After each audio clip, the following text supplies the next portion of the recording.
Hi, welcome back to Garden on the Moors. It's September and time for the next garden tour. Let's take a look around.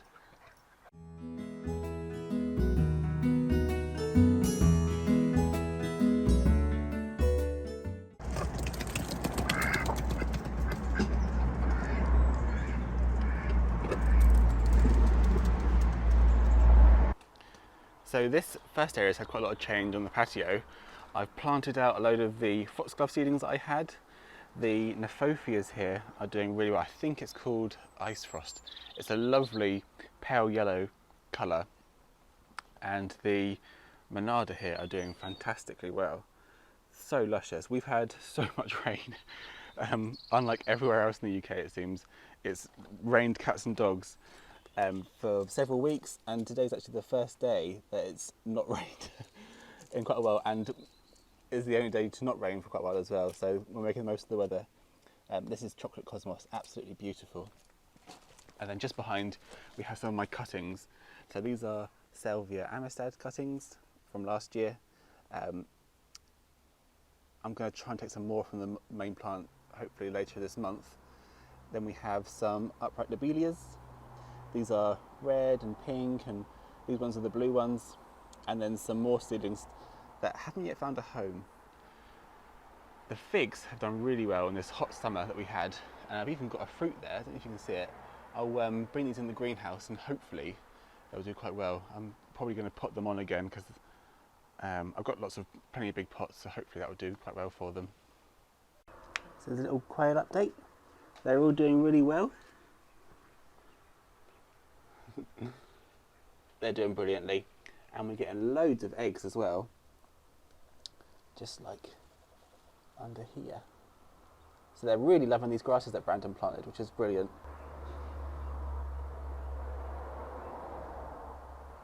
I think I might have just woken them up. They're so cute.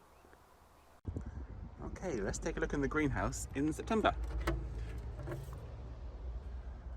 Woohoo! So after a pretty slow summer for us, for tomatoes, they're finally ripening. I think it's just a bit too hot in here for them.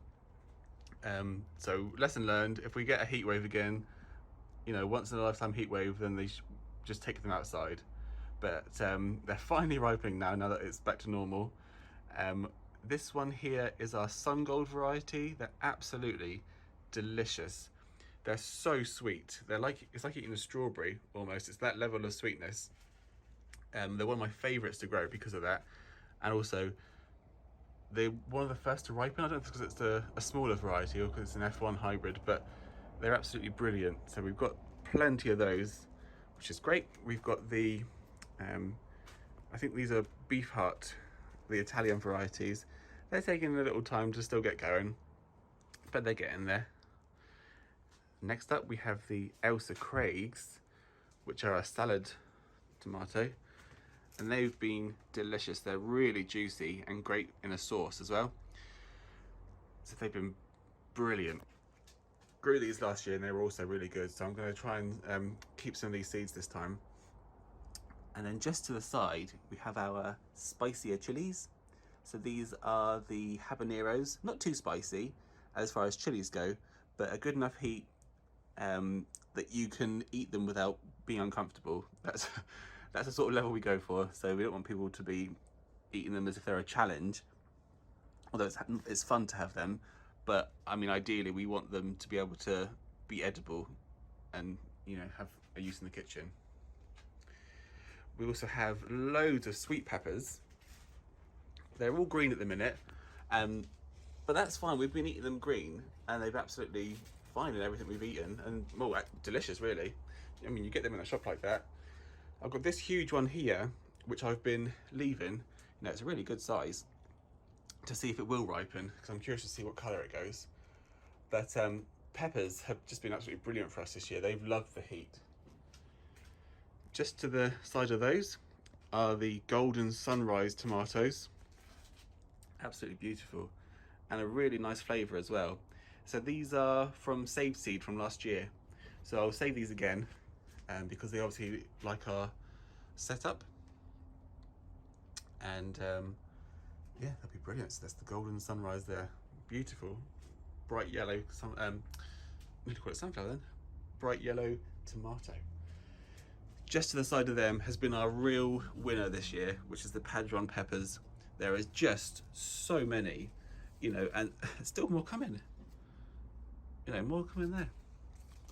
But absolutely heaps of fruit.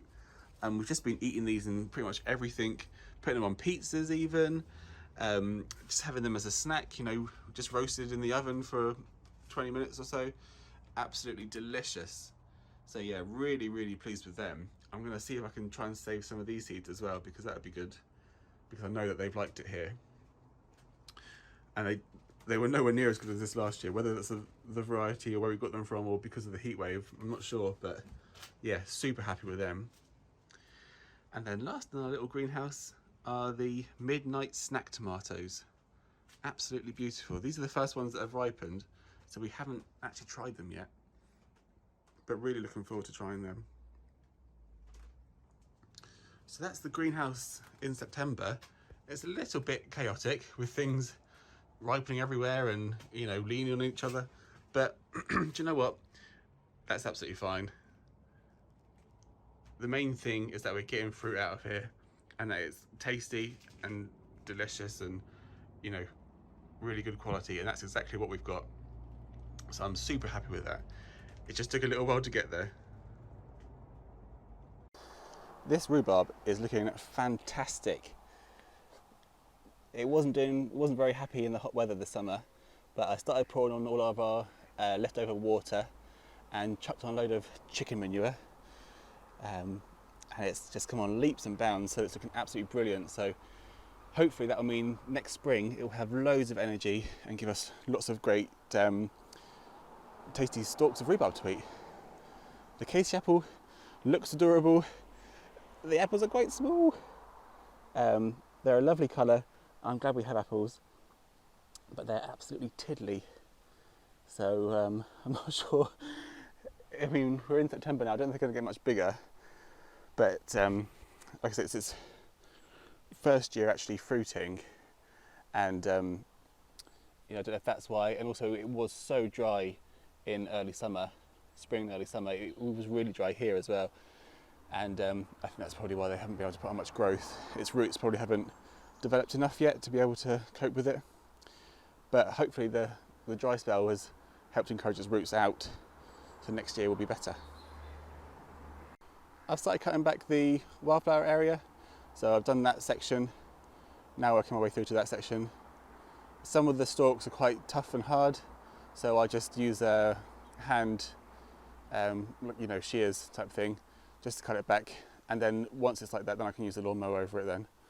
But yeah, getting that. And also the lawn's recovered really well. I don't know if you remember in our August video, but the lawn's looking so green again thanks to all this rain we've had. A bit dry where it's steep, and the drainage is probably a lot better, but recovering really nicely. And then just behind, the raspberries are looking really good. I'm going to change this all up next year, well, a bit of both. So the sweet peas have absolutely loved it, and they're still growing brilliantly. Even in September, this is probably the latest I've had sweet peas. These are those beautiful Gwendolyn flowers I want to try and save the seeds for. So I am letting the seed pods ripen, and I'll use those to sow for next year's flowers. And the pear tree is doing really well. But what I'm going to do is extend this raspberry bed further down, take all, well, obviously the sweet peas are annuals, but the plants in here I'll take out and put in the main flower bed, and then put raspberries in here. I'm not sure whether to do more summer fruiting. They are my favourites, but everyone goes on about how good autumn fruiting ones are, so not sure what I'll do, but I'm thinking probably more of the summer fruiting, because it's such a nice time to have the fruit then. So yeah, that's the plan for there. I don't know if you can hear, but there's some doves in this tree. I don't know if they're nesting or what. Can you see them? There's a little eye. Oh, they see me. But I can't see the nest, but they're always in here. So I'm guessing they have got a nest somewhere. Funnily enough, we have strawberries flowering again in the main flower bed and some really good runners. What I'm going to do is put these into pots and save them, because my other plan for this winter is to, oh, there's a little bee having a snooze in the gerbera. gorgeous. But the plan for the strawberries is to dig them all up, because they're not very happy there. I think it's a bit too well drained, and move them to in front of the, oh, hello Dot, in front of the greenhouse. Because although it's shaded now, it does actually get quite good sun, and it will be low, so it won't block the greenhouse, and it will make the most of that space. And you can see the rhubarb's really happy there. It's going to get lots of water coming off from the roofs, so it'll be well watered. And I just think it's going to be a better place for them than here. They're not really happy here. But I'll get loads of free plants from all these runners, which I'll put on at some point this month, and dig up all the ones I can. Like that one, I didn't plant that, but I'll see if I can dig him up. And we've got loads of other flowers as well, still going strong. Some things have gone over now, which is to be expected, but things like this rudbeckia are looking absolutely glorious still. I see loads of bees everywhere, which is just brilliant. Lovely dahlia at the back there, a couple of dahlias actually. More that I've been cutting them and bringing them in the house. This rose is still going, which is brilliant. The irises have loved all the hot weather, so I'm hoping for a good strong show next year. What else have we got? Oh, these are nice. These cafe lilies are doing really well. Loads and loads of flowers on this plant. I think last year we'd get one flower stalk at a time, but at the minute we've got, what's it, 1, 2, 3, 4, 5, 6, 7, 8, about 9 flower stalks in this one plant. And then another one around here. It's just gorgeous. Such a lovely colour. I've got a few other varieties as well, which I'm hoping will pick up ready for next year. Lovely rudbeckia there. This is one of the lobelias, this here, that I took cuttings from. And my salvia is flowering again after its little break during the heat wave. And then this monarda, if it can focus, is lovely. A really nice soft pink colour. There it is. Bees in that is loving that as well. So yeah, it's still doing quite well. And then we've still got the gerberas are still flowering as well. They are gorgeous. They're such a bold colour. Absolutely brilliant. We had our first autumn storm overnight, which actually knocked the apple tree a little bit, so I had to stake that down the way. But it's also blown all the courgettes over. They're getting a bit of mildew now, which is pretty normal this time of year, especially with all the rain we've had. But they're still producing plenty of fruit, which is brilliant. Carrots coming on lovely there. The leeks are looking so nice. I love leeks. And these carrots have been cropping brilliantly. We've got had some really good harvests out of them. And they still look good. The Swedes at the side, I mean, you can see they've been blown over a bit from the strong wind and rain last night and all day yesterday. They've got some damage. I didn't net them because when I looked at how to grow them, you know, people were saying that it's absolutely fine not to net them, so I didn't, but I will next year. But actually, look at that. We've got some, look at that. Absolute beauty. So hopefully by winter, that'll look really good. I've got a row of chard there as well for winter. This gap is going to be where my garlics go, or at least some of them. And then I've got broccolis here. I mean, these are calabrese. I'm pretty sure it's even in a video that I had Romanescos, but they all have come up like this, like your normal calabrese, but never mind. And these again have been blown over in that storm last night.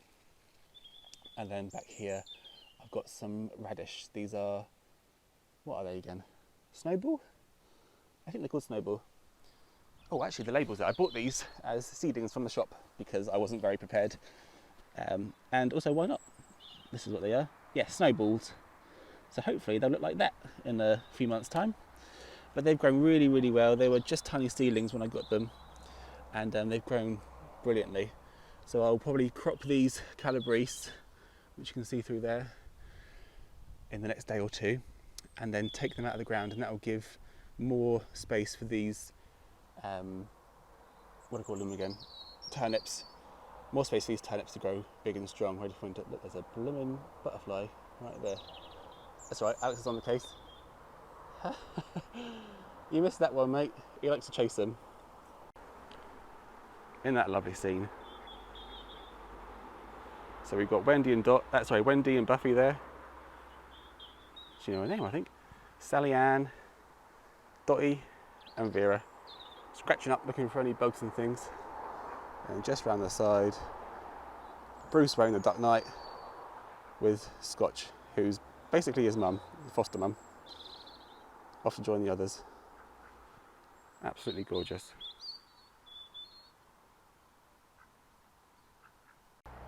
There we are. I hope you enjoyed the video. If you did, please give a big thumbs up and subscribe for more, and we'll see you again next time. Cheers!